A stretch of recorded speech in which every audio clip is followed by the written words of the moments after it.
Anong name ni baby girl?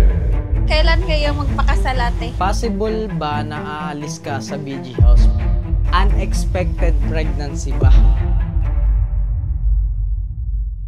Ngayong araw mga kaibigan, joke lang guys. So, hindi ito yung typical vlog na mapapanood nyo sa akin, no? More fitness, tas kalokohan. Ngayon, update lang kung ano talaga ang nangyayari sa aming dalawa sa pagiging nanay at tatay ko.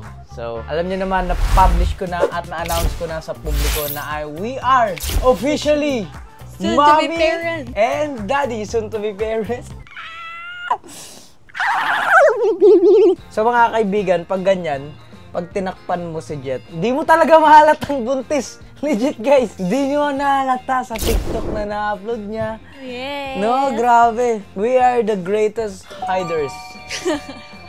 We are the greatest hiders. So ngayon, magano lang tayo, magkakamustahan tayo. Hindi, nung unan, parang di nila nahalatan kasi puro ako sayaw dati. Tapos ngayon. Wala talagang nakakalata sa kanila. As in isa guys. Naghahanap kasi kami ng mga comments na talagang napansin ba nila or hindi. Wala talaga as in. Yung ano lang, mga tanong, buntis ka ba ate? Pero walang naka-ano. Kaya sinapatanong sila dahil dun sa ginawa ni Bon, eto yon. Kung kanino ko ipapasa itong bola na to, siya ang magkaka-baby ngayong taon. Argon, para sa'yo? So, madami ding napapatanong. At guys, para kaming, ano yun, we are free to go outside. Oo, alam niyo kasi, pag nung hindi pa namin inanunsyo, pag ano, may dumadaan ng mga tao, Bob, cellphone ka. Pag may mga feeling ko, kasi mostly, pag nakikilala ko na kasi yung mga fans ko kung magpapapicture ba to, pag feeling ko, alam kong kilala akong neto, lub, cellphone tayo, cellphone tayo. Parang mga timag. Oo, so, kaya, hindi na rin talaga advisable na itago, no? So, kasi mahirap. Okay na yung chan ka eh. Okay pa yung dati. No? Okay pa yun. Guys, alam nyo ba, 3 months si Jet neto? 3 months? 6 months? Almost 6 months na ako. So almost 6 months na siya niyan, yung sumasayaw sa TikTok. So, grabe, ang liit pa talaga ng tiyan niya. Nung nalaman ng mga relatives, doon na siya. Doon na lumaki. Doon na lumaki yung tiyan ni Jet. At, ngayon, magkakamustahan tayo. Kamusta ka? Ano? Ako muna. Ikaw. Kamusta ka? Kamusta ang soon-to-be father? Yeah, I'm good, man! I'm happy to be soon to be father. So, ako naman, lagi naman akong handa kung anong mga challenges at blessing na binigay ni Lord. Yes. So, I'm prepared naman sa pagiging soon to be tatay ko, no? Kasi, syempre, ano yan, blessing yun si baby. Pero ang nararamdaman ko lang ngayon, pressure.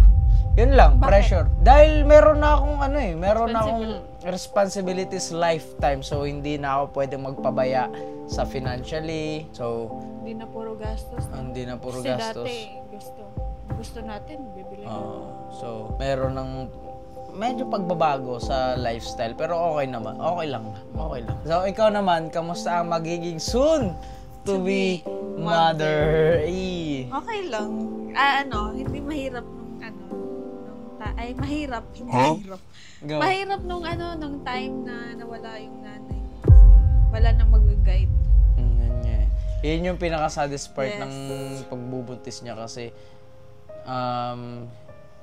nawala yung nanay niya. Yes. So, hindi naabutan ni tita ang magiging apo niya sana, no? Sayang. Hirap guys. Mahirap magtago. Ha? Mahirap magtago. Totoo. Pero andyan lang naman yan si tita sa paligid at guided tayo niyan. Yes. Nga pala guys, nag-ask kami ng mga question sa social media namin na sasagutin namin. Yes. Yung kaya lang namin sagutin. So, ngayon, ikaw muna. Sige. Go, ikaw muna. What's your reaction when you guys found out na magiging parents na kayo? So, guys, ang challenging sa amin kasi LDR talaga kami kasi si Jet nun is graduating pa eh. Oo, tas OJT ako noon. Tapos, yan yung pinakamahirap na part pala ng pagbubuntis ko. pero yung yun yung OJT nakatulong ko, sa'yo. Yun yung nakatulong sa akin din. physical kasi active ka eh. Oo, active ako din. Parang yung mental, parang hindi ako na, dito, sa isolate sa kwarto. Totoo. Kasi pag nagbubuntis, di ba? Oo, totoo. Kasi Mahirap. mahirap kasi LDR kami guys eh. Tapos wala kang, Si Argo Kasama. kasi yung pagsasabihan ko ng problema. Oo. Tulong! Yucks!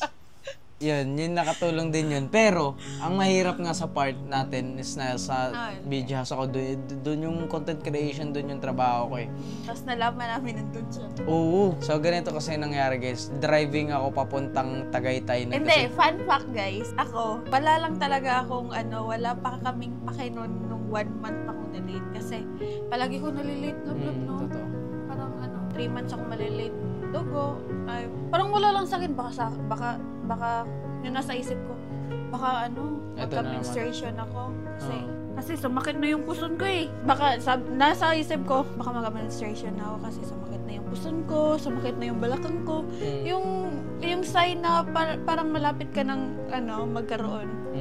Parang wala lang yun sa akin. Tapos nung time na, sige go, sabihin mo na. So, driving ako nun sa Patagaytay, tapos bigla siyang tumawag sa akin. Tapos meron siyang pinakita sa akin. Nung una, di talaga ako makapaniwala. Alam niyo guys, galing ako duty o GT. Oo, kasi guys, eto, be careful what you wish for. Kasi ako sobrang may time talaga na pumapasok sa isip ko na gusto ko na magkaanak talaga, as in legit yun guys. Tapos lagi kong binibiro si Jet Love, tara na, anak ka tayo. Ganun talaga, di ba? So ako ginagawa ko lang siyang biro, pero at the same time parang gusto ko talaga magkaroon ng baby. Ito pa yung ikakwento ko sa inyo kasi sa family namin 4 kami magkapatid. Yung 2, yung ate at kuya ko, ibang father. Tapos itong kapatid ko na same father kami, 2 lang kami na lalaki. Tapos dati pa, pinipilit ko si mama at saka papa na, ma, mag-anak pa kayo kasi gusto ko ng bunsong babae. Oo, babae, legit yun, guys. Oh my God. So, parang, alam mo yun, kasi si mama, 40. So, papunta ng 50 si mama. So, hindi na advisable na manganak pa siya kasi mahirapan siya. Pero ako nun, alam nila mama at papa yan na gusto ko talaga ng bunsong babae. So, yun pala. Siya yung binigyan. Ako talaga yung binigyan. So, yung yung reaction natin? Ang reaction natin? Ako, yung reaction ko guys, hindi lang makapaniwala. Yun lang. Normal naman yun eh, kasi di mo expect eh, di ba? First PT ko pa yun. Tapos sabi niya, mag-try ka pa ng isa. Sabi ko, mag-try ako. Pag nag-try ko nung isa, yung pangalawang PT na, positive pa rin. Pero siya guys, umiyak siya. Umiyak ako guys. Which is normal. Normal Siyempre, naman yun umiyak ako na kasi parang yung mundo ko na gumanyan na tanandan. Tapos parang bumagsak. Bakit? Siyempre, graduating ako. Yan nga, Graduating ako, tapos nasa isip ko, what if lalaki na yung tiyan ko? Anong masasabi ng mga tao? Which is normal naman talaga yan. Hindi naman talaga maiwasan yan. Pero, nung natanggap na namin, masaya talaga. As in, magsisink in, matagal kasi may processing kasi sa sink in yan sa utak mo eh, di ba? Tsaka pag natanggap mo, yun, happy. Then, after nun, kinabukasan nagpa-check up agad ako. Sorry guys, buntis. Nasagot na namin ang katanungan mo. Ako naman, mamimili naman ako. Ito, hindi naman para sa ating dalawa to, para sa akin to. Sagutin ko lang din to saglit. Are you still gonna compete bodybuilding even if you're gonna be a father? Siyempre naman, ano ko ba? Hindi mawawala ang bodybuilding. Kasi bodybuilding is a lifestyle guys. Hindi siya yung, kumbaga, pagtapos na, okay na. So, lifestyle po yan, hindi po yan mawawala sa akin. No? Soon, yung magiging anak ko. Diba? Magiging anak ko. Hindi natin alam, bikini, bodybuilding. Wag. Pero depende. Pageant lang guys. Pageant. So, ayun. Mura dyan mo sagot. Yes, soon. Abangan nyo yan, guys. Pero, syempre, priority muna. Syempre, priority muna talaga. As in, set aside muna natin yan. Nandyan yung kasi bodybuilding. Kasi, pinayagan ko na siya, guys, eh. So, priority muna. Ay, ito po yung mahirap. Vlog. Yung day sa bodybuilding. Kasi, parang 2 months, naka-start na ako ng preparation for bodybuilding ko eh. Tapos sabi ko nun sa kanya, Love, hindi ko natutuloy itong bodybuilding kasi gusto ko mag-focus. Pero sabi niya, tuloy mo pa rin kasi nasimulan mo. Sayang kasi. Totoo. Ilang months months na ako, 3 months, 2 tas months. last year pa niya yun gusto. Tas, Yun lang, siningit ko lang saglit para alam nyo. bakit niya po tinagaw na buntis kayo? Hindi, simple lang, peace of mind. Yes, peace of mind lang. guys. Kasi alam ko na pag ni-reveal namin to, sasabog to. Which is, yun na nga nangyari, di ba? Ang daming nagulat. Hindi nila expect kasi syempre, Argon, magkakaanak this 2025, di ba? So yun, ikaw, anong thoughts mo dun? Sa akin, peace of mind lang talaga. Oo, syempre, peace of mind. Privacy. Hindi naman talaga lahat lagi pinapublic eh. Oo, Di ba? true. Handa na ba kayo sa pagiging mommy and daddy para sa anak nyo? Syempre, oo. Ikaw? Handa. Oo, handang-handa. As in, bakit? Kaya naman namin buhayin yung bata eh. Kahit Di ba? yung mga challenges, guys. Kumbaga, Alam niyo, sobrang hirap ng mga challenges na napagdaanan namin. Ngayong nabuntis ako. Tapos, na-solve lahat, di ba? totoo. Grabe So, yun. why not na, Kumbaga ano lang kasi yan, binibigyan tayo ng challenge ni Lord para mas patibayan pa tayo sa paparating na problema. Alam mo ba, di ba sa bodybuilding ko, nagka-problema ako ng malala doon, hindi ako nakasali. Akala ko, okay na doon pagtapos ng bodybuilding ko. Alam mo, binigyan pa ako ng problema ni Lord na atrasan ko yung sasakyan ni Paul. Oo. Guys, grabe. Kumbaga, ang lala ng problema na yun, alam nyo ba magkano yung babayaran ko doon? $500,000. $500,000 yun guys. Gagawa din ako ng documentary, update ko kayo doon. So, ayun, handa naman kami. Handa talaga kami as in. Kaya guys, We are responsible naman. Wag kayong magdadrive pag pagod. Hindi ko alam bakit ganun. Pagod siya nun eh. For Kuya Argon. Again, question, bakit si Ate Jet ang napili mo kasama habang buhay? Simple lang. As in, guys, yung hinahanap po sa isang babae na sa kanya lang lahat. Promise. Masipag, family-oriented, matalino. Ay, hindi ako matalino. Matalino yan, matalino. Malapit ka na nga mag-cum laude nun eh. Unti na lang, hindi pa pinagbigyan. 0 point ano yan? Kalimutan ko na. Basta sobrang lapit niya na mag-cum laude, guys. Ayun, matalino, maalaga, maldita. Maldita sa akin. Okay na sana eh. Maldita sa akin. Pero sa ibang tao, mabait. Pero Yung alam. mabait na naman siya sa akin. Pero syempre, nandyan naman yung partner na laging hindi naman yung bad side eh. Yun yung basta sa kanya na lahat ng sobrang hardworking niya rin talaga. Hindi siya yung babaeng, yung alam yung ayaw ko sa babae, yung sobrang OA, ayun, hindi siya ganun. Hindi ka talaga ganun. Aray. Joke din guys. Yung sabihin niyo akong OA. Hindi Hindi, joke time lang yun. Siyempre may mga times na biruan. Pero hindi talaga siya, hindi ka lablab, hindi ka OA, hindi ka maarte, ganun. Basta, yun. Kahit si mama, yung sa BG, sasabi nila hindi ka maarte, lablab. Pati si Bostoni, sinasabi niya yun sa akin. Thank you, boss. Eto, basic lang to. Anong name ni baby girl? Oops! Ay, wag mo na i-reveal. Secret lang muna yan, guys. Secret. Alam niyo ang pangalan ng baby? Odette.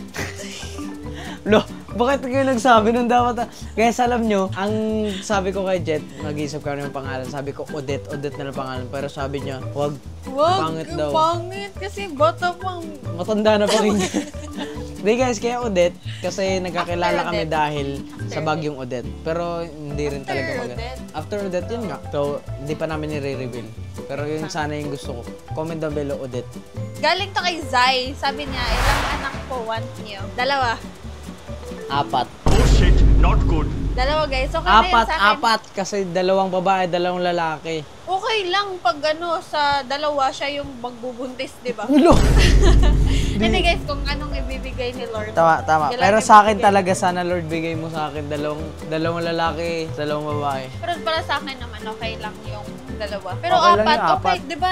Nag-ano na tayo ng 4 gusto natin. Tama. Pero, nung na-realize ko guys, mabuntis akong hirap pala. okay na yung isa. Ilang years na ba kayo ng jowa mo po, Kuya Argon? Magpo 4 years na. Yes. Ay, Lapit imagine, na. ang tagal na namin. Malapit na 4 years. Ito guys, sabi ni Berna, kailan kayo magpakasalate? Ugma. Ano ugma? Ugma is bukas. Siyempre, pagpaplanuhan pa yan ng maayos, hindi na basta-basta magpapakasal. Wala pa nga proposal eh. Kalmahin mo, boss. Kalmahin mo, boss. God's perfect timing. Calling ni God, di ba? Wala pa guys. Wait lang. Bahay muna. Bahay. Bahay. Tama. Unahin mo na yung mga priorities sa baby. Yes, Diba? Ang para kasal, may bahay andyan na lang rin naman. kami, eh. guys. Alright. Eto, guys. Sasagutin namin to. Unexpected pregnancy ba? Yes. So, Oo. unexpected siya this year. Unexpected siya this year. Pero, akala namin, ibibigay ni Lord na next year pa or next year, di ba? Hindi, pero ayun nga yung sinasabi ko, guys. Dapat be careful what you wish for kasi Oh, guys. this year sobrang dami kong biro talaga sa kanya. Puro bukang bibig ni Argon. Alam, Kaanak na tayo na second year pa ako, guys. Gusto ko na magkaanak, love. Di ko alam bakit gusto ko talaga magkaanak kasi para sa akin may unexpected talaga this year pero expected ko na talagang dadating ako sa point na magkakaanak ako kay Jet. Yan. Pero hindi this year. Hindi this year. Galing kay Melody. Bakit huli nyo na sinabi sa BG Fam na magkakaanak na pala kayo? Di guys, actually hindi namin plinano na hulihin namin sasabihin sa kanila. Nung nandun ako sa Tagaytay, palagi namin araw-araw kong sinasabi kay Argon na Sabihin na natin. Sabihin mo na huwag mo nang itago. Kasi palagi ako nandun sa bahay eh. Oh, tapos pag nag-Bible study, laging naka-jacket ko. Pero walang nakano nun. Kasi Wala maliit talagang pa yung chat nakalata. ko. Bakit ba natin tinago? Pinagpapalipas muna namin yung mga problema. Kasi Hindi, pag guys. hindi nagsabay-sabay. Nung gusto na talaga namin sabihin, may dumating may balita. Nung namatay talaga yung nanay ko. Tapos hindi na namin nasabi. Tapos yun pa sa Unexpected kasi yung nangyari sa'yo. nangyari. Tapos umuwi agad Umuwi tayo. agad, oo. Oo nga pala, pagkapunta niya sa BG, nalaman. Oo, kasi doon niya nalaman sa BG na nawala na yun nga. Pumanaw na yung nanay niya. Tapos after nun, may bodybuilding pa ako. Sumunod pa yung hindi ako nakasali sa competition. So, plano na pala talaga natin. Tapos meron ng problema na dumaan. Tapos pinaglipas lang namin. Oo, yun pala Doon. yun. Tama. Sinabihan namin. Tama. Ito guys, sasagutin ko to. Possible ba na aalis ka sa BG House permanent dahil focus ka na sa family mo? Hindi. Doon kami bubuo ng family at doon kami magpapatayo ng bahay. Soon. So we will claim it that. We will claim it that na yung property ni Bon, magkakatabi kami ng property doon soon. So doon kami bubuo ng family. So, manifesting the good energy, the positivity, the blessing na dadating sa aming buhay. So, Kaya sunod yan eh. hindi kami alis nun guys. Maganda yun guys, lahat ng BG. Di ba? Nandun. Tapos, yung mga anak namin, oh my God, ganda nun boss. Ang ganda nun. Ganda dun kasi walang pollution. Sobrang ganda dun, malawak kasi. Yun, hindi ako alis. BG stays forever. Yes. Ito. Ikaw? Sino mas madalas mag-sorry kahit hindi naman Siya. Ay, sorry, sino madalas sorry. Hoy, ako. Akala ko sino hindi madalas hindi mag-sorry. Siya, kahapon lang, kanina lang guys, nag-away kami.